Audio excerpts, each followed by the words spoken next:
up? Y'all know what it is. Your boy Big Boosie, man. Street Knowledge Podcast back at you. Back at you, man. Sitting back, weathering the storm, taking it easy, chiming through these internets. I see something real crazy.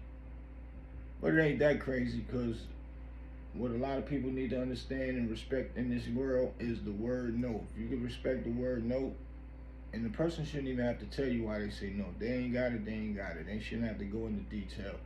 That's it. But it's no. So I see Tracy Morgan is on fire right now because a guy that was homeless came up and approached him and asked him about, I guess, can he help him with something, some type of money or something? And he says no. And he also said, I remember you. And don't talk to me like that. So it kind of makes me think he might have went through something with this particular guy. He had to. And and this guy was basically saying, but I'm homeless. Can I get some? And he said no. And it's a little bit of backlash with people saying, sometimes you can forgive a person. You ain't gotta forget and look out. But that's to each his own. But I don't see him getting no backlash, or should be getting backlash, because the person is homeless and he told him no. And he did also said, I didn't do that. But I'm gonna let y'all check the clip out and we're gonna get back into it, man. Don't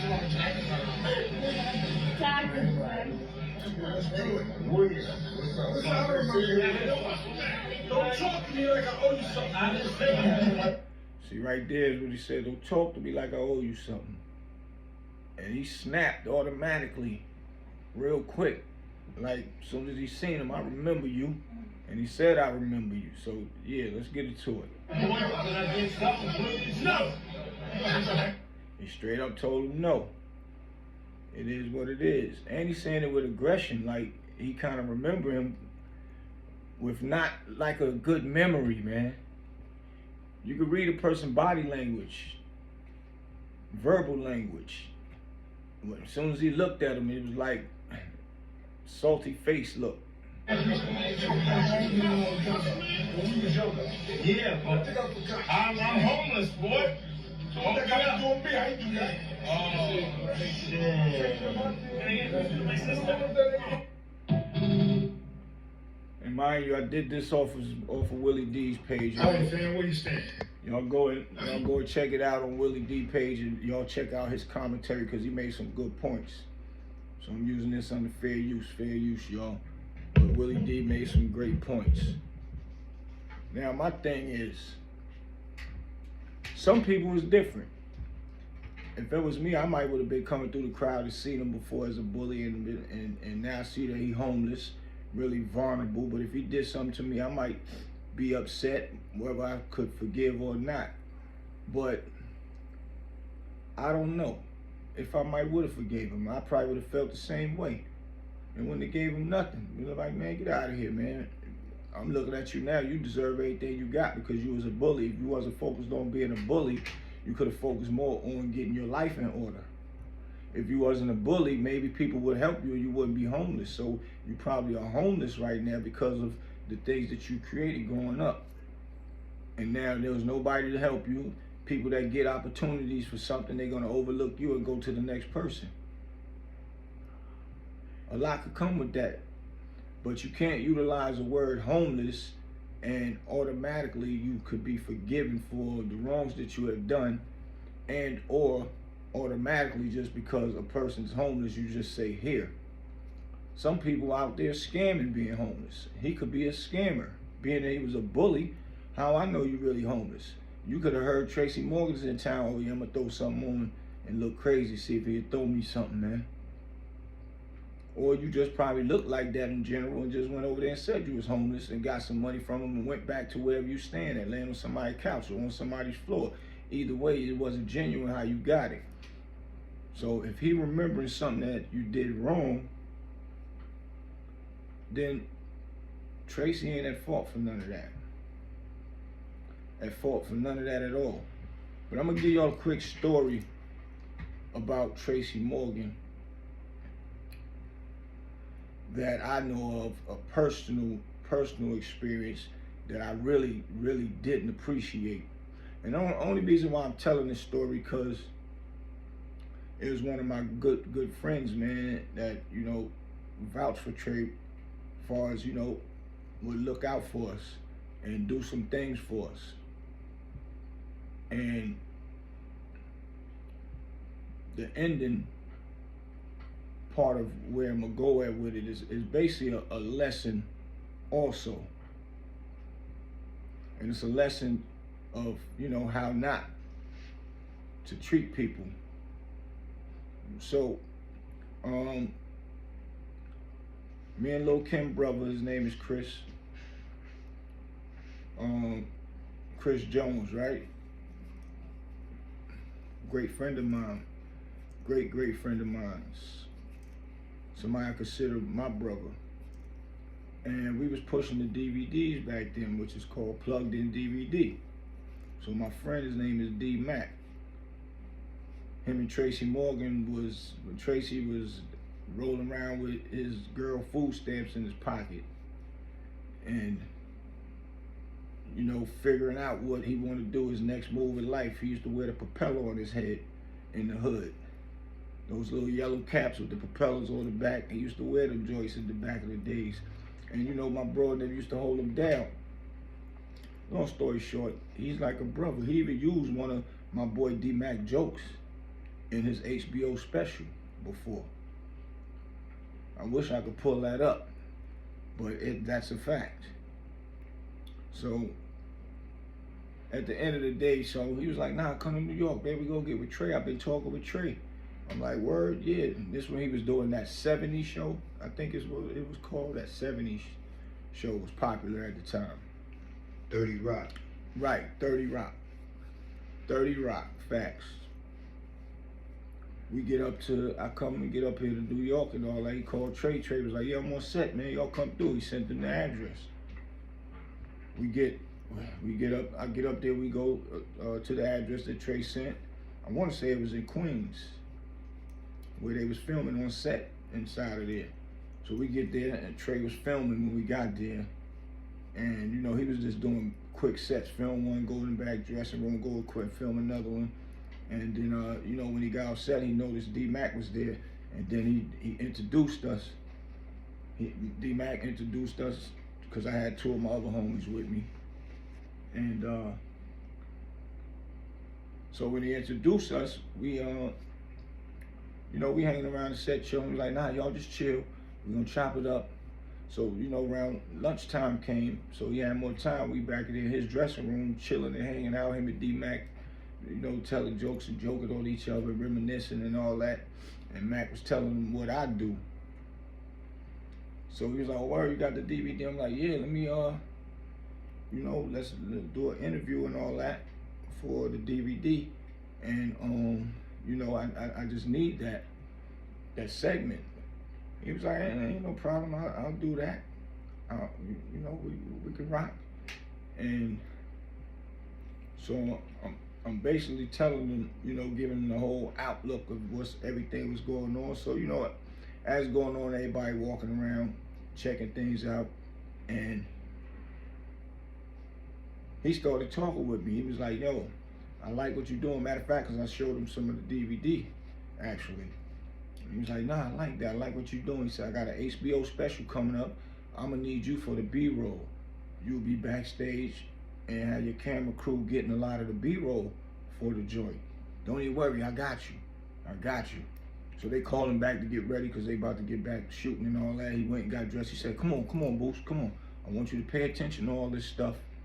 And I'm going to keep you abreast with what's going on. I'm like, all right. And he kept calling me. I kept going, you know, I go on set when he was doing his takes and all that. I'm like, wow, homie, original official, down to earth, man. Down to earth. We get off set, we go to the back. We all chilling, talking. He was getting ready for the next scene and all that. But he always made sure that a nigga was standing right there and see what's going on. So, you know, we was deciding, D-Mac and us was deciding we gonna probably break out. Now, we was over here for a while.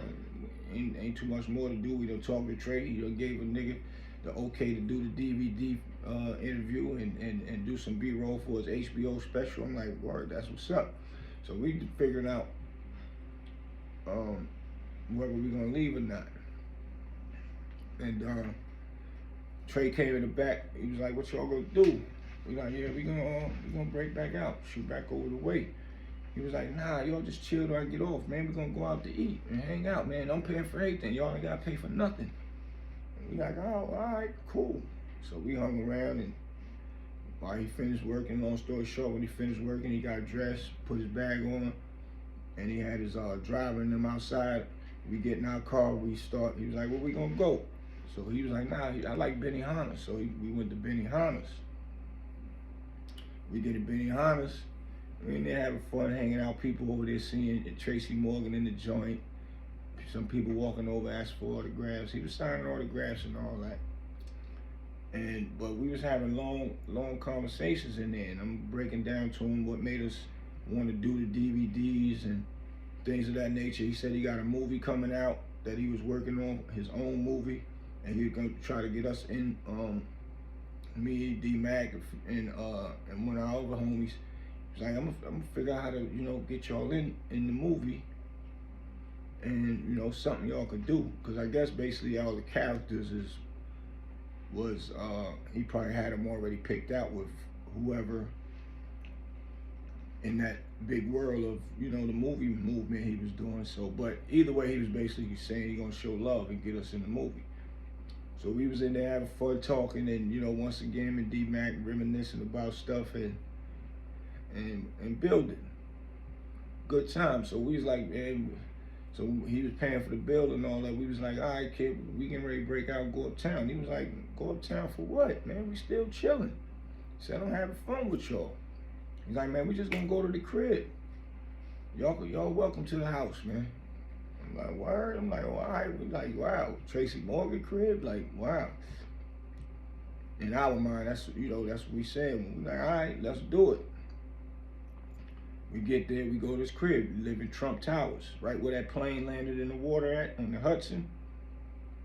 His window was like right there. He was telling us how he was watching the plane in the water, and the rescue crew taking people out the window and all that. So I'm like, so we go to the crib, we go in, he had his fish tank in there, and his fish tank, he had live piranhas in his fish tank. We bugging, who get piranhas? There's some real celebrity stuff right here. This nigga had piranhas in there.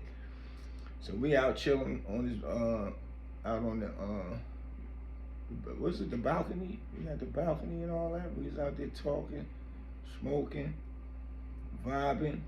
So, I'm telling him, yo, shit, well, what day can we come and shoot the podcast with you and all that? So he was like, well, you could come back. We could do it in 2 days. He said, I gotta run somewhere, coming back.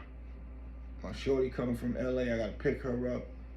And then it'll be whatever, whenever y'all ready, we'll make it happen. So I'm like, I bet, I gotta go back to North Carolina, go down there, get my things in order, then I'll come back, and then we'll line it up. He's like, bet, that's how we'll do it.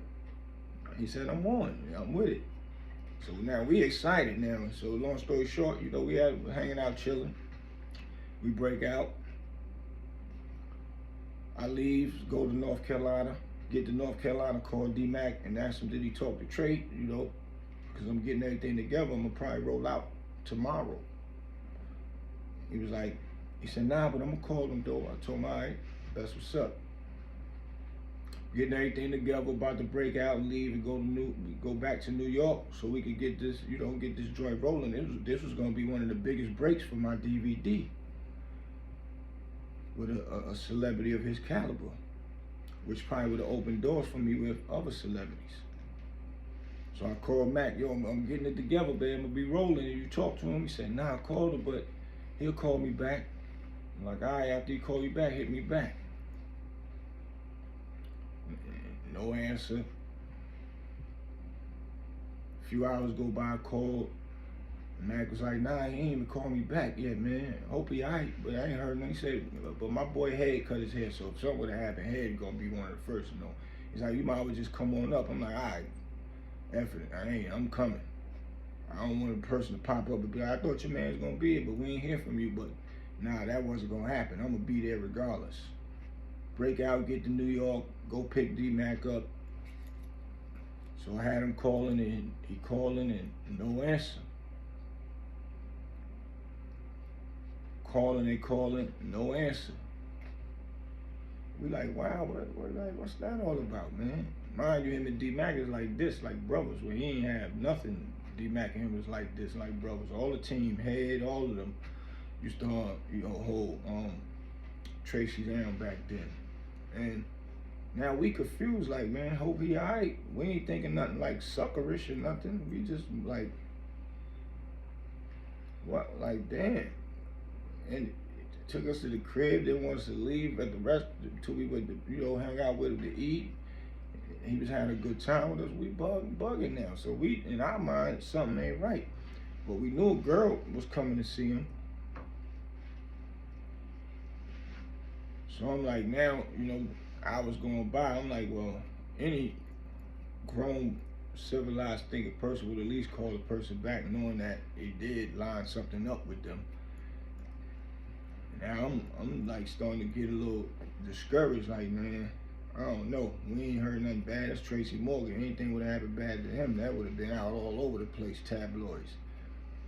So I'm like, man, the next day, still didn't hear from him. The next day, I just, like, man, I'm out, man. I'm rolling out. Now I'm, disappointed. Didn't hear from him. He ain't even calling my boy back. Now my boy upset, like, damn, man, what kind of move is that? Like, damn, he got me looking bad in front of my friends, meaning me. But I'm telling him, man, it ain't your fault, man. That's just how things happen, man. Real, I'm real, so I ain't gonna just judge nobody for what another person do. It was a blessing that he had us come with him, hang out to eat, go to the crib and hang out. I even respected that part. I'm still in denial of a little bit something might be wrong that could have happened. I like giving people the benefit of the doubt. So some days go by, my boy still ain't heard from him, nothing. And I want to say we figured out nothing was wrong with him because we seen him on some type of talk show or something. And I think he acknowledged the female he had to pick up that was with him. It was one or the other. But the moral of this story is, D-Mac, Tracy Morgan was great friends, and he left D-Mac to stand there to have to face a person that vouched for Tracy Morgan. And he had to stand and face the person that he told Trey is good, which everything he said was good because it was excellent. He showed my bro so much love. It was undeniable. So at this point, Trey don't know how or what type of character D-Mac, other friend guy, might have been looking at D-Mac like, man, all that was a facade, man, nigga, fake, man, he got you, yo, man, I could have been mad at D-Mac. Some people do ignorant stuff like that. But, Trey ain't know that, and I'm only saying this to say, Trey ain't a bad person. He ain't a bad person. But he didn't honor his word that day to his homie, man, that he showed mad love to. Real brotherhood love at that point in time. But when it came for the second round, he didn't handle that like a real G. And that was crazy, and that was like a little dent in his armor to do that. And I'm only bringing this up to say, for the audience, always understand too, just because you're on top, things could turn around as well. And you never know who you might see on the same token, just how the bullies just seen Tracy Morgan, and he need Tracy now, but he was acting whack. The homeless bully that was talking to him was acting as if Tracy's supposed to give him something, and Tracy looking at him like, no, nah, I remember you. You remember this? You remember that? So this here's a lesson that the same things can happen. You know how many celebrities was all the way up and come all the way down? Puffy was all the way up, came all the way down. What celebrities came and backed him up? None. Only one came there, that was Kanye West. And at one point in time, him and Kanye had some gripes right before all this stuff happened to Puff. Right before it all happened to Puff. And I'm only saying this is not to trash Tracy Morgan, because everybody is human. Sometimes people do certain things that they might even say, man, I apologize for. And a real person, it's only right to accept an apology. To this day, I ain't mad about it. I understand something might have went on, but I was more mad that he let my homeboy down, because that's my homeboy, somebody I consider like a brother the same way he considered him like a brother. And then out here, our word is all we got.